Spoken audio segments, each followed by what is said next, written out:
Guys welcome to my channel. তো আজকে হচ্ছে ইতু পূজা আমাদের বাড়িতে, সেটা তোমাদেরকে দেখাবো যে কেমন ভালো লাগছে ইতু পূজা।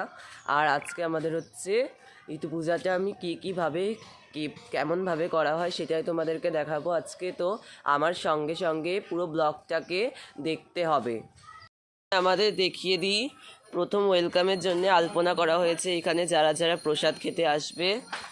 তো আমরা আলপনাটা দেখাই, যেটা তুলসী তলার কাছে করা আছে।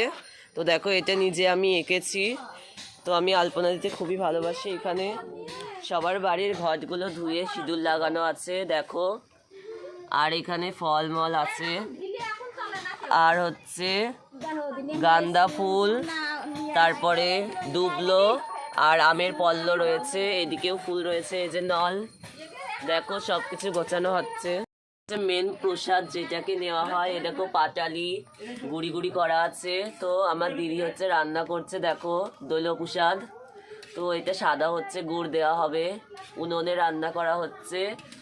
কতগুলো হয়ে গেছে দেখো, 3 পরিবারের, যাদের গুড় বেশি তাদের একটু লাল লাল, আর যাদের কম তাদের একটু কালো কালো, মানে সাদা সাদা। চলে আসলাম, তো আমার স্নান করা কমপ্লিট। তো পুজোটা কতদূর আগালো তো সেটা তোমাদের দেখাবো, চলো।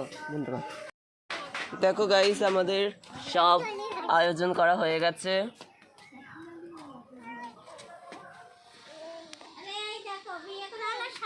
প্রসাদ দেওয়া আছে, এগুলো দোলো প্রসাদ। দেখো কি কালারিং হয়েছে, এগুলো সাদা হয়ে গেছে। এই দেখো আতক চাল। সবার বাড়ির ঘট আছে দেখো, ঘট রাখা আছে।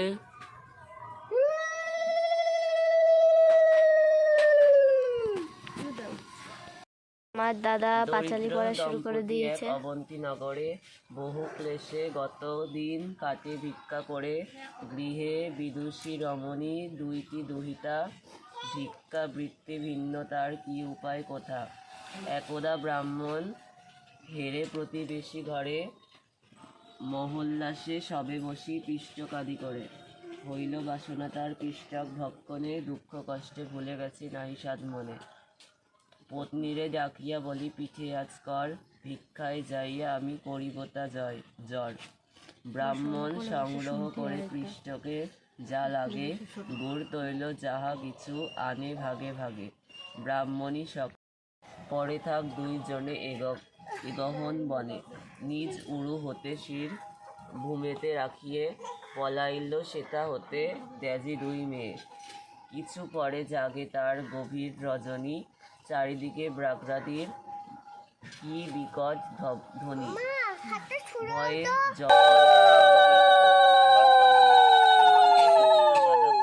মালা রাশি রাশি নিয়ে আসে যত, সব বালা ভোগ নিয়ে দুটি পূজার স্বরে যায় আর আসে, ইতু পূজা হেরিবার বড় স্বাদ আসে। এখনো পড়ে যাচ্ছে, এক্ষুনি শেষ হয়ে যাবে পাঁচালি পড়া।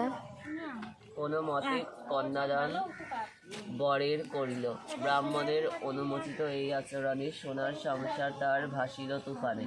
দ্বিজ অন্ন নাহি জোটে থাকে উপবাস, কনিষ্ঠ কন্যার গৃহে ধীরে ধীরে আসি। বহুক্ষণ দ্বারে বসি ক্ষুধার তাড়নে, গ্রাম শূন্য হয়ে পড়ে রইল সেখানে। কতক্ষণে শেষ হয়ে গেছে উপচিল সেই রবিবারে দেবী আহার নিল, জ্যৈষ্ঠার জাগিল মনে ইতু পূজা করি, আরাধনা করে ইতু অতি শ্রদ্ধা বরি। এখানেতে স্বামী মন হলো উচ্চাটন, পত্নীর উদ্দেশ্যে দ্রুত পাঠায় তখন। বহুদিন ধরে জ্যৈষ্ঠা যায় স্বামী ঘর, জননীর আনন্দে সীমা নাহি আর। সর্বজনে হেরে দেবী ইতু পূজা ফল, অসম্ভব সম্ভব হয় ইহাতের মঙ্গল। ব্রাহ্মণের দুঃখ সব দূর হয়ে গেল, পুত্র কন্যা লয়ে দ্বিজ মহানন্দে রোল। সুখের সাগরে সব ভাসিল আবার, সর্বকর্ম ত্যাগ করে ইতু পূজার সার। এই কথা শুনে যেতে একান্ত মনেতে, লক্ষ্মীর কৃপায় জেনে থাকে দুধে ভাতে। অপুত্র পুত্র লোভে না হয় খণ্ড, জয় মাতা ইতুকথা হলো সমর্পণ।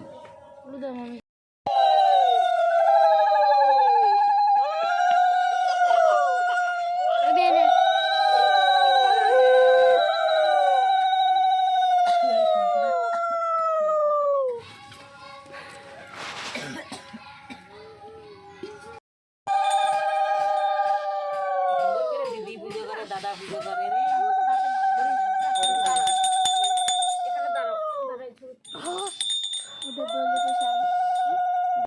তো আমাদের ভিডিও এখন শেষ হয়ে গেছে, তো আমাদের পুজো কমপ্লিট। তো তোমাদের কেমন লাগলো অবশ্যই বলো, আর ভালো লাগলে অবশ্যই লাইকটা দিয়ে দিও। আবার দেখা হচ্ছে পরের বড ব্লগে দেখা হচ্ছে আবার পরের এপিসোড।